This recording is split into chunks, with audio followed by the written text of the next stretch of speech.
Hello' guys, কি খবৰ আপোনালোকৰ? ভালনে সকলোৰে? মই পৰিস্মিতা চুতীয়াই আপোনালোকক পুনৰবাৰ স্বাগতম জনাইছোঁ মোৰ YouTube channel cooking liner and টেষ্টলৈ। আজি মই এটা ইউনিক ৰেচিপি লৈ আহিছোঁ আপোনালোকৰ বাবে। সেয়া হৈছে বকফুলৰ ৰেচিপি। আজি মই আপোনালোকক দেখুৱাম বকফুলনো কেনেকৈ আমি খাব পাৰোঁ, ৰান্ধি খাব পাৰোঁ, আৰু বকফুলৰ কোনটো অংশনো আমি খাওঁ। সাধাৰণতে বহুতে জানে ৰেচিপিটো, কিন্তু বহুতে হয়তো নাজানে, কাৰণ বকফুল আমি সহজতে বিচাৰি নাপাওঁ, বজাৰত সহজতে উপলব্ধ নহয়। এতিয়া ঠাৰিৰ পৰা মই পাহিবিলাক উলিয়াই ল'ম। এনেদৰে এটা এটা পাহি মই উলিয়াই লৈছোঁ, আৰু এই মাজৰ যিডাল পিপছ আছে সেই পিপছডাল সাধাৰণতে আমি ব্যৱহাৰ নকৰোঁ, কাৰণ সেইডাল খাব নোৱাৰি। সেইডাল হৈছে টান এডাল পিপছ। এই পাহিবিলাক এনেদৰে উলিয়াই লৈছোঁ। এয়া পাহিবিলাক উলিওৱাৰ পাছত মই ভালদৰে ধুই ল'লোঁ। এনেদৰে চাফাকৈ ধুই লৈছোঁ। এতিয়া এইখিনি মই ধুনীয়াকৈ কণীৰ লগত ভাজিম।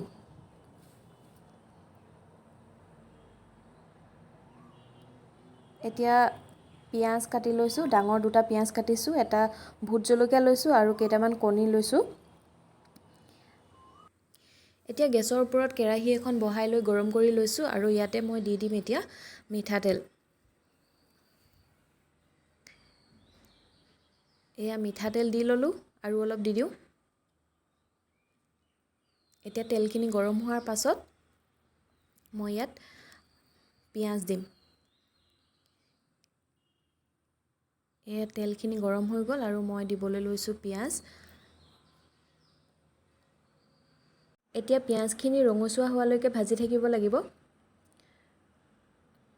অলপ অলপ ৰঙচুৱা হৈ আহিছে। এনেদৰে ৰঙচুৱা হোৱাৰ পাছত মই ইয়াতে অকণমান হালধি দি দিম। মই তেলতে হালধি দিয়ে দিওঁ, কাৰণ হালধিৰ কেঁচা গোন্ধটো তেলত দিলে গুচি যায়। সেইকাৰণে মই আগতীয়াকৈ তেলতে হালধি দি লওঁ। এতিয়া হালধি কেঁচা গোন্ধ যোৱালৈকে মই অকণমান লৰাই থাকিম এনেদৰে।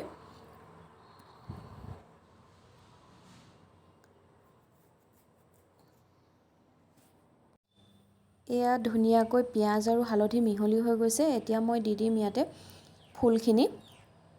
বকফুলখিনি মই প্ৰথমতে দিছোঁ। এনেদৰে দি লৈ অলপ সময় লৰাই থাকিব লাগিব।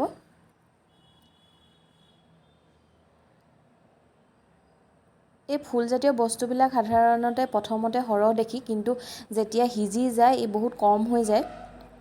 তেলখিনি ধুনীয়াকৈ মিহলি হৈ যোৱালৈকে মই লৰাই থাকিব লাগিব। এনেদৰে মই লৰাই লৈছোঁ, যাতে তেল আৰু পিঁয়াজখিনি ধুনীয়াকৈ ফুলখিনিৰ লগত মিহলি হৈ যায়।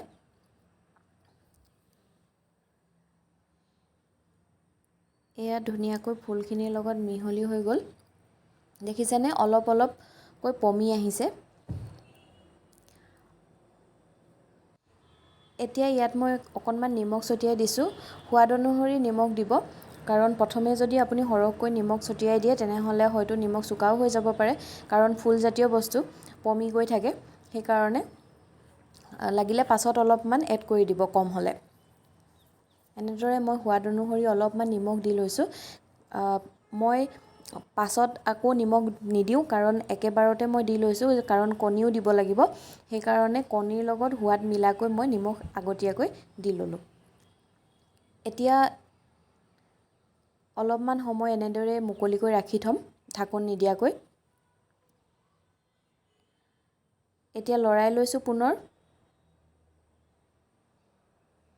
এনেদৰে ঘনাই লৰাই থাকিব লাগিব, নহ'লে কেৰাহীত লাগি যোৱাৰ ভয় থাকে।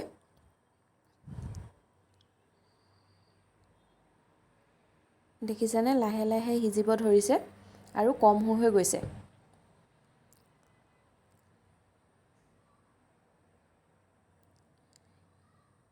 এতিয়া মই ভালদৰে সিজিবৰ কাৰণে ঢাকোনখন লগাই দিছোঁ অলপ সময়ৰ কাৰণে। বৰ বেছি সময়ৰ কাৰণে লগাব নালাগে, কেইছেকেণ্ডমানৰ কাৰণেহে মই ঢাকোনখন লগালোঁ। এতিয়া ঢাকোনখন খুলি লৈ মই ইয়াতে এটা ভোট জলকীয়া কাটি লৈ দি দিছোঁ। অলপ জ্বলা হ'লে ভাল লাগে খাবলৈ। যিসকলে জ্বলা খাই বেছি ভাল পায় তেওঁলোকে আৰু জ্বলা দি ল'ব পাৰে। ইয়াত মই এতিয়া কণী ভাঙি দিম, আপোনালোকে যিকোনো কণী, হাঁহ কুকুৰাৰ যিকোনো কণী ব্যৱহাৰ কৰিব পাৰে। আচলতে ঘৰুৱা কণী ব্যৱহাৰ কৰিলে অধিক সোৱাদ লগা হয়। মোৰ ওচৰত যিহেতু লোকেল কণী নাই, সেইকাৰণে মই ফাৰ্মৰে ইউজ কৰিছোঁ। এনেদৰে মই কেইবাটাও কণী ইয়াত ভাঙি দিম।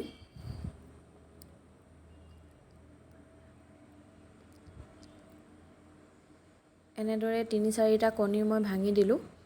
এতিয়া এই কণীখিনি ফুলখিনিৰ লগত ধুনীয়াকৈ মিহলাই ল'ম।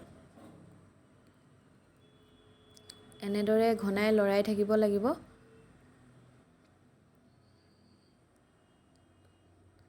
ভাজি লোৱা ফুলখিনি যাতে কণীখিনিৰ লগত ধুনীয়াকৈ মিহলি হৈ যায়, তাৰ কাৰণে আমি এনেকৈ ঘনাই লৰাই থাকিব লাগিব। এতিয়া সকলোখিনি ধুনীয়াকৈ মিহলি হৈ গ'ল। কণীখিনিও সিজি আহিছে লাহে লাহে। এনেদৰে মই ভাঙি দিছোঁ যাতে গোটা পাতি নাযায়।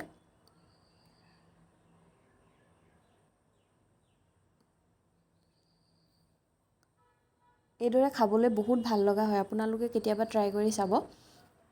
আমি যেনেদৰে তিতা ফুল আৰু অন্যান্য আমি শেৱালি ফুল এইবিলাক আমি কণীৰ লগত যেনেদৰে ভাজি খাওঁ, ঠিক তেনেকৈ আমি বক ফুলো এইদৰে কণীৰ লগত ভাজি ধুনীয়াকৈ জুতি ল'ব পাৰোঁ। এয়া প্ৰায় সিজিছেই। মই এনেদৰে ভাঙি দিছোঁ। এয়া চাওকচোন ধুনীয়াকৈ সিজি আহিছে।